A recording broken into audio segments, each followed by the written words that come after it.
ये कण उसका असर भी आपकी लाइफ पे होगा। अगर आपकी लाइफ में ऐसा पाप है जिसका अंगीकार नहीं किया और छोड़ा नहीं, आप दुष्ट आत्मा की आजादी के हकदार नहीं। कोई स्पेसिफिक सिन जो नहीं कन्फेस किया, उसे कन्फेस करना, अंगीकार करना और उसे छोड़ना डिलीवरेंस के लिए बहुत ज्यादा जरूरी है। अपने हाथों को उठाकर थैंक यू जीसस, आज जितना वचन मैं सुनूं मेरे लिए हो, मांगो ऊंची आवाज में।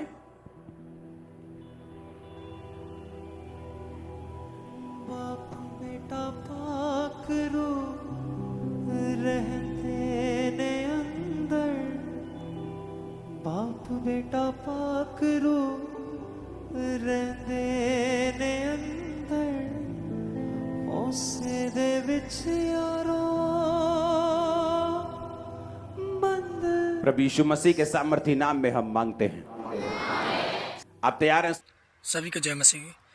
परमेश्वर आपको आशीष दे और परमेश्वर के इन वचनों को सुने जिनको पास्टर अंकुर नरोला जी समझाते हैं, ताकि आप हमारे घर में आशीषों का ढेर लगे, परमेश्वर से हम जुड़े रहें, ताकि हम स्वर्ग में जाएं और इन वचनों को लास्ट तक सुने। सभी को जय मसीह की। सुनने के लिए सबसे पहले हमें ये जानना है कि जिस शैतान से मैं डिलीवरेंस लेना चाहती हूं या चाहता हूं, वो आया कहां से है। तो बड़े ध्यान से उसे समझना कि जिस शैतान से मैं डिलीवरेंस लेना चाहती हूं या चाहता हूं, वो आया कहां से है। यशाया 14 उसकी 12 से 15 में लिखा है, भोर के चमकने वाले तारे, तू कैसे आकाश से गिर पड़ा है। तू जो जाति जाति को हरा देता था, अब कैसे काट कर भूमि पर गिराया गया है। तो मन में कहता तो था, मैं स्वर्ग पर चढ़ूंगा, मैं अपने सिंहासन को ईश्वर के तारागण से भी अधिक ऊंचा करूंगा और उत्तर दिशा की छोर पर सभा के पर्वत पर विराजूंगा। मैं मेघों से भी ऊंचे ऊंचे स्थानों के ऊपर चढ़ूंगा, मैं परम प्रधान परमेश्वर के तुल्य हो जाऊंगा। यहां पर शैतान के बारे में जिक्र है कि वो कैसे भूमि पर गिराया गया, क्योंकि बाइबल कहती है कि शैतान जो है वो परमेश्वर ने उसे बनाया था स्वर्गदूत के रूप में, और वो वर्शिपर था और वर्शिप करता था। और बाइबल कहती है उसके मन में आया कि मैं परमेश्वर से भी बड़ा सिंहासन बनाऊंगा। वो परमेश्वर का विरोधी हो गया।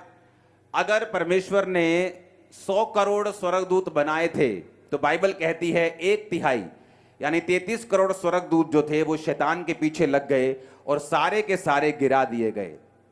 इस शैतान का जिक्र परमेश्वर ने भी किया। लूका 10 उसकी 17 से 19 आयत में लिखा, जब वो 70 चेले आनंद करते हुए यीशु मसीह के पास लौटे और कहने लगे, हे प्रभु, तेरे नाम से दुष्ट आत्माएं भी हमारे वश में हैं। जब हम बोलते हैं निकल, तो वो निकलती हैं। जाने के लिए बोलते हैं वो जाती हैं। बोलने के लिए बोलते हैं बोलती हैं। चुप रहने के लिए बोलते हैं चुप रहती हैं। वश में हो गई हैं तेरे नाम से। उसने कहा, मैं शैतान को बिजली के समान स्वर्ग से गिरा हुआ देख रहा था। तो परमेश्वर ने भी इस वचन पे मोहर लगाई, प्रभु यीशु मसीह ने, कि शैतान बिजली की तरह स्वर्ग से गिरा दिया गया था। किस जगह के ऊपर? इसी भूमि के ऊपर जहां आप बैठे हैं। कब गिराया गया था? मनुष्य की उत्पत्ति से पहले गिराया गया कि मनुष्य के बनने के बाद गिराया गया? ये हम पढ़ते हैं आज बाइबल में। जब हम पढ़ते हैं उत्पत्ति 1 उसकी 1 से 8 आयत को,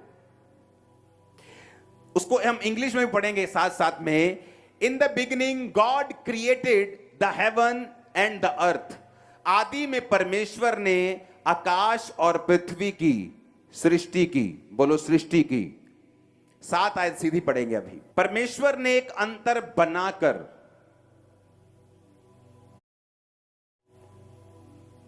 क्या बनाकर? एक अंतर को बनाकर। पहली आयत में लिखा, इन द बिगिनिंग, शुरुआत में परमेश्वर ने आकाश और पृथ्वी की क्या की? सृष्टि की। दूसरी आयत में लिखा, पृथ्वी बेडोल और सुनसान पड़ी थी, गहरे जल के ऊपर अंधियारा था और परमेश्वर का आत्मा जल के ऊपर मंडराता था। पहली आयत और दूसरी आयत के बीच में लाखों सालों का फर्क है, हजारों का नहीं।